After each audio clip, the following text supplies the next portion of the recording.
the people up there in the dance room. And as you say, we're probably never going to know. But the thing is, it's difficult because the producers know what they want to make a good TV show, and sometimes that isn't all of the actual best talent, is it? I think you're right, and I think that maybe if it was all just like good singers, good dancers, good whatever, maybe it would become maybe boring, you know. But people just, you see shock in people's faces at some of the people who do get through, and that's what it is. It's all about the shock factor. Shock factor. That's a great name for a TV show. Yeah, and then Ronan to be beaten by, the guy had a good voice, the opera singer had a good voice, But there's a lot of people out there like that. There's not a lot of people out like Ronan, and like Subu,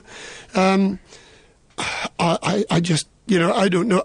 Maybe the producers and the people involved are doing the best they can to make it an exciting show. What about Simon Cowell? I must ask you about Simon Cowell. Did he come backstage, meet you all, shake you by the hand before you go on? No, he didn't. Is he kept separate to the other? Are the other judges more hands-on? I think so, because, my daughter, had a T-shirt with, I love Herbie on it, and she was outside waiting to go into the theatre, and Michael McIntyre walked past it. I love Herbie too, and made a joke of it. And but yeah, you did. Ant and Dyke, they're fabulous. I mean, Ant and Dyke. Some people have got different views about those two, but they're great. They're very, very professional. And they mix with all the artists. They come and see the artists, chat to the artists. How are you doing? Are you nervous? Are you not nervous? Go for it. Go for it. They are so enthusiastic, and it seems genuine. I'm sure it is. They're lovely guys. I've worked with them a number of times. They're lovely guys. Yeah, they're wonderful guys. And to them, it's like, it's as if they've just made it that day. They just got on TV for the first time that day.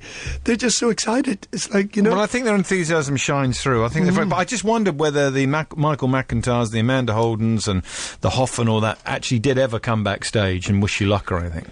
No. The Hoff came up, and I think it was because of the girl dancers with the fire.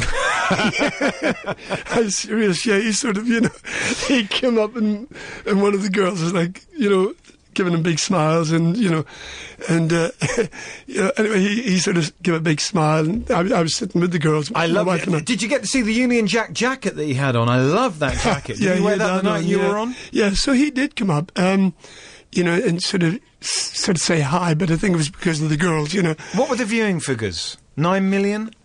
They said when we were doing it, the paper said 8 million, but the researcher said 11 million.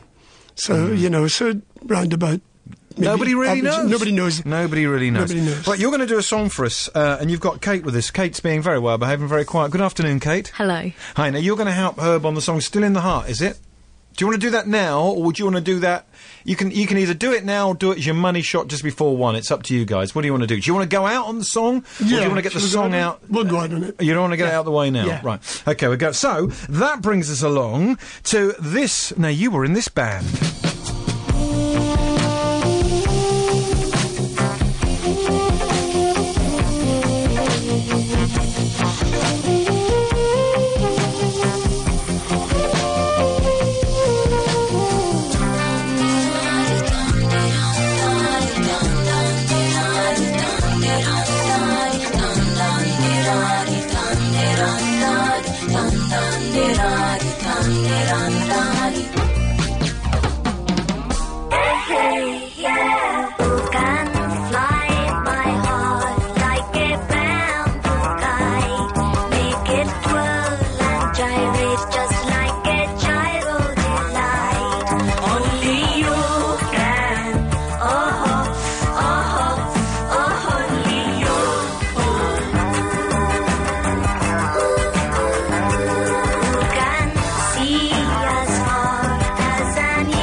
There it was, 1975, and I had this dilemma. I didn't know whether to buy Fox, Only You Can, or was it Shame, Shame, Shame by Shirley and Company?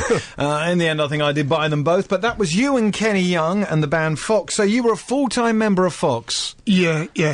I used to live in Portugal. I had a riding school in Portugal. I had horses. You've been around, haven't you, Herb? Yeah. Well, and Kenny Young, the guy who wrote that song and wrote the Yellow Dog song, he came out on holiday and he came riding, with me. I was chatting away and he said, he's American. He said, what are you doing here? What brought you out here? And I said, well, I was, in a band and I got quite a bit of money from A&M Records to do 3 albums. I did 1 album, which was rubbish.